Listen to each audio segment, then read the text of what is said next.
Bannayuganda abasoba mu 300 bagenda okutandika okugezesebwako eddagala erigema akawuka ka mukenenya mu nteekateeka esuubirwa okuggibwako akawuwo ng'ennaku z'omwezi 8 omwezi guno ogwa Ntenvu. Enteekateeka eno ey'okugezesa eddagala erigema mukenenya yakwetabamu ensi okuli Uganda, Tanzania, South Africa ne Mozambique nga wano mu Uganda yakutongozebwa mu disitulikiti y'e Masaka.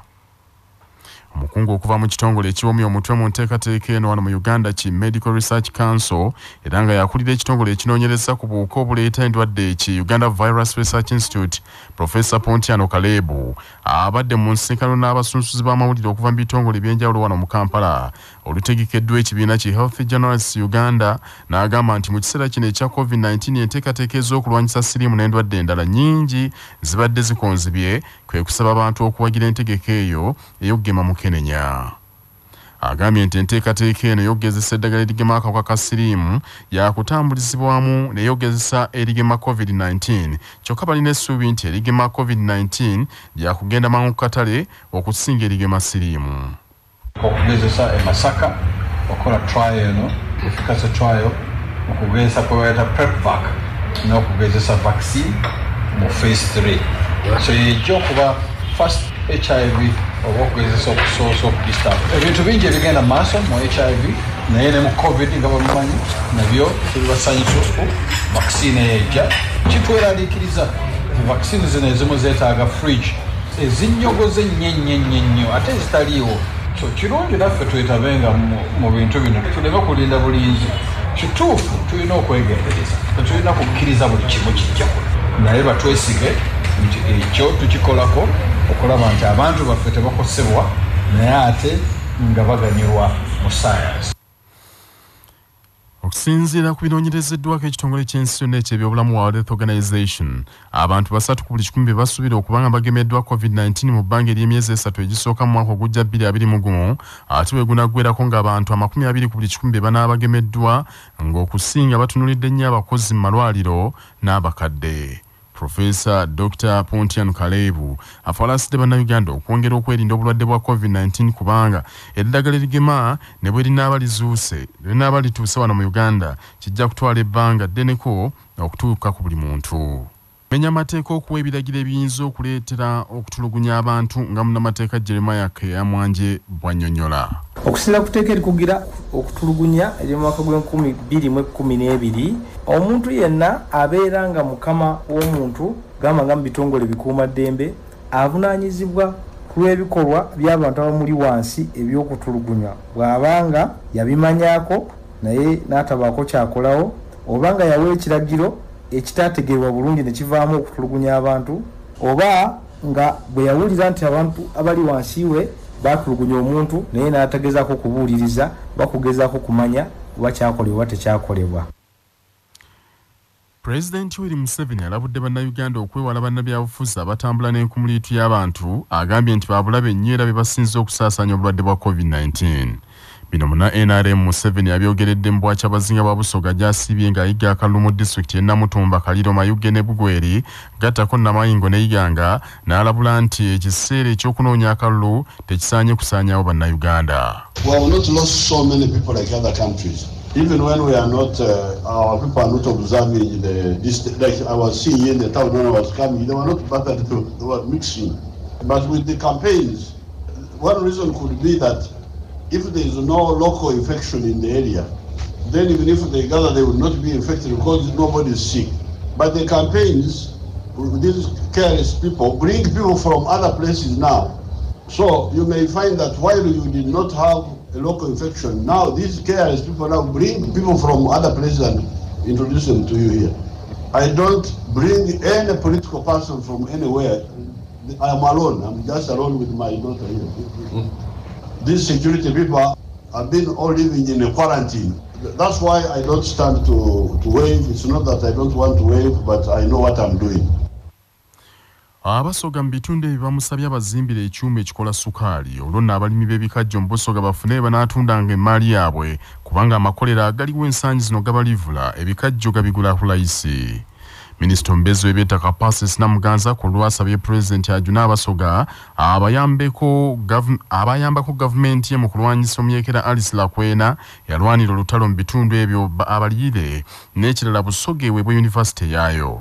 Mu ngeri emu Namuganza Basoga bangi bajja okulima mu bibali abandi bagizimbyeyo amayumba aye ate bayitaka butono kubanga Busoga itaka lifunze aye nti bali kubatoolayo ate nga niye bali kujja tibayidiyo basabye baba munengeri yo balingamu ebibali bino basigale nga babikozesa paka wono bateekera akapakeji akasobola okubatwala basobola okulimira awandi.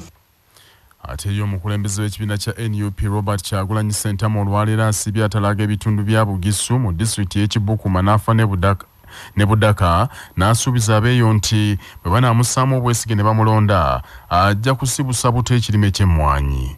Kyagulanyi agambye nti abantu b'e Bugisu baalimanga nnyo emmwanyi era zaabawa nnyo obugagga mu biseera biri naye ku mulembe guno emmwanyi eddiridde nnyo olw'abakulembeze abaliko obuteefiirayo. Asuubiza nti olunaatuuka mu buyinza wa kusoosowaza nnyo ebyobulimi nga ku keeke y'eggwanga biweebwa omugabo gwa bitundu 15 ku buli 100.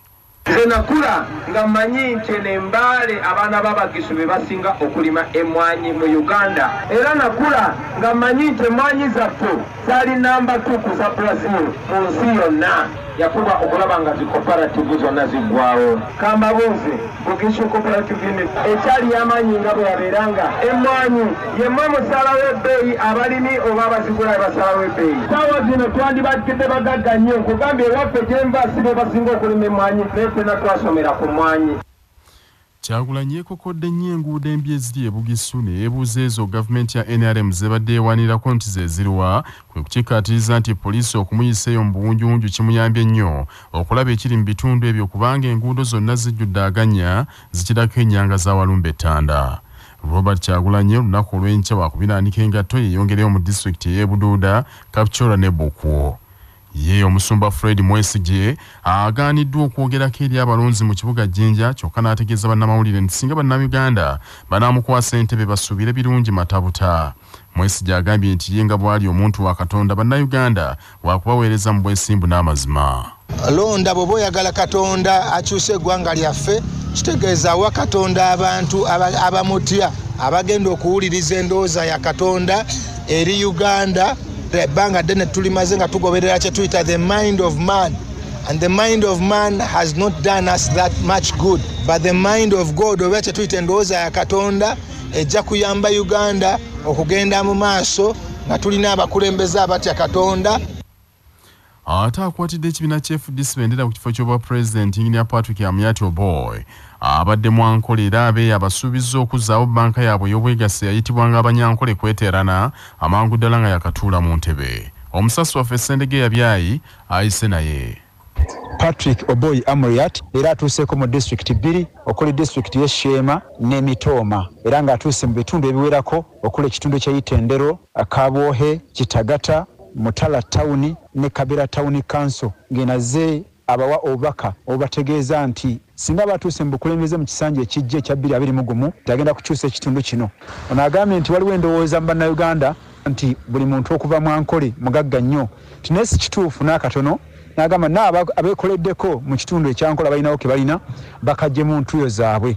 N'ategeeza nti abantu abali obubi ennyo bali ebitundu 99 ku 100 kyokka abafunye mu gavumenti ya Mwami Museveni bali ekitundu kimu kyokka. Kale n'asaba ebitundu 99 ku 100 okuyambako ekibiina kya FDC ne Amuriat balabe nti babbulula Uganda bafune Uganda empya nga bw'atambulira ku mulamu ogugamba nti building a new Uganda. I understand that poverty came to Western Uganda when Mr. Museveni killed their cooperatives. He killed Banyankole Kweterana Cooperative Union just to keep you people in poverty. Ssendegeya Muhammad kwa CBS esinga zonna wano mbitundu bya Nkole. Ate Musayi Muto John Katumbo w'emyaka 24 omu ku bayayanira entebe olwaleero alemeseddwa okwogerako eri abantu b'e Kamwenge mu Bukama bwa Tooro era yeekokodde nnyo omuduumizi wa poliisi ayitibwa Richard Asiimwe olw'okumukolera ettima bw'agumbuludde abawagizi babadde bakuŋŋaanye mu bungi okulya ku kigambo kye ky'abadde abatwalidde. ye Mugisha Muntu oyera ow'ekibiina kya Alliance for National Transformation abadde mu Acholi, Eggulu ne Amor n'ayongera okukaatiriza obukulu bw'obukulembeze obulimu ensa n'asaba abeeyo bamwesige okukulemberamu enkyukakyuka. Nanse Kalembe abadde Kole mu bitundu eby'Elango abeeyo n'abagamba nti bafunye omuntu agenda okujjukiza ensi nti nabo gye bali oluvannyuma lw'okwerabirwa obukulembeze obuzze bubaawo. Ono enkyasuubirwa okubissaamu engatto agende ya Patch era mu bitundu by'Elango. Nobert Mao abadde mu bitundu by'e Bugiri mu Busoga era yasoose kulya amatereke ne poliisi wabula oluvannyuma asobodde okuba enkuŋŋaana. Agambye nti yayingira paalamenti ng'akyali muto muvubuka embulakalevu era n'awummula nga yeeyagalidde nga n'olwekyo bamwesige talina mulugube gwa kufuga. Ensonyi nga tulaba nga abakulembeze abava mu Busoga tebakolera wamu. Tubasaba ku luno mulonde ba MP abagenda okubakiikirira mu lukiiko olukulu, so si bano abagamba nti bakiikirira Museveni ate mu Busoga. Entalo zisusse mu bakulembeze be mutera okulonda wano mu Busoga. Abasinga bali mu kwegulumiza, bali mu kwemulisa, buli omu ayagala kulaga nti asinga okubeera kumpi ne Museveni. Ng'ensi yonna ekyenyumiriza mu buwanguzi obwatuukiddwako obw'eddagala eryakakasiddwa erigema ekirwadde ki COVID-19 akanyamberege nate kazze bwe wasibuseewo abafere ng'enkola yaabwe eringa ya kitujju abamaliridde okusuula enteekateeka eno ku ttaka. Kampuni ya tekinologiya ey'Abamerika eyitibwa IBM yeetebuse olukwo olwo nga mu kya abafere babadde baluubirira okutaataaganya n'okwonoona eddagala erigenda okukozesebwa mu kugema abantu. Bungereza ly'eggwanga eryasookedde ddala mu nsi yonna okakasa eddagala lino era yalangiridde nti yalagirizza ddoozi 80,000 nga bwe twogerera eddagala eryo abakulu bakasizza nti liri ku nnyonyi era wiiki ejja batandika okugema okw'ekikungo nga basookera ku bannamukadde n'abasawo. Wabula mu kutambuza eddagala eryo wabaawo okwegendereza kw'amaanyi era abakugu bagamba nti lirina okutambulizibwa mu bunnyogovu obugere, ekyo bwe kitakolebwa eddagala eryo lifa. Akwakulizaako kennyini abafere ke babadde bamaliridde okweyambisa okutaataaganya eddagala eryo mu kiseera eky'okulitambuza nga balitwala mu mawanga ag'enjawulo. Kampuni ya IBM egudde mu lukwe lwabwe egambye nti okuviira ddala mu mwezi ogw'omwenda amawulire lwe gakyaka nti eddagala livumbuddwa, abafere bano babadde beeyambisa ebyuma bikalimagezi nga bagezaako okuyingirira tekinologiya wa kampuni ezikola eddagala eryo. Ekyo bwe kitabamalira baatuukirira ekitongole ky'ensi yonna ekya Gavi ekikwasaganya ebyokugema endwadde ne bagezaako okufuna amawulire ku ngeri eddagala eryo gye ligenda okutambuzibwamu nga beefuula abaagala okuyamba.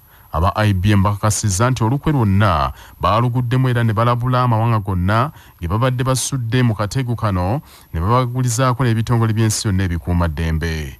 Mu mwezi gw'omusanvu gavumenti ya Bungereza yeekubirira enduulu ng'erumiriza nti Abarussia baayingirira tekinologiya waabwe n'okunoonyereza ku baliko ku ddagala erivumula ekirwadde ekyo, so nga ne Amerika yalumiriza China, Russia ne North Korea okukola ekintu kye kimu. Kyekasiddwa nti olukwe lwabwe balutebuse mangu nnyo nga tebannabaawo mutawaana gw'amaanyi gutuukawo.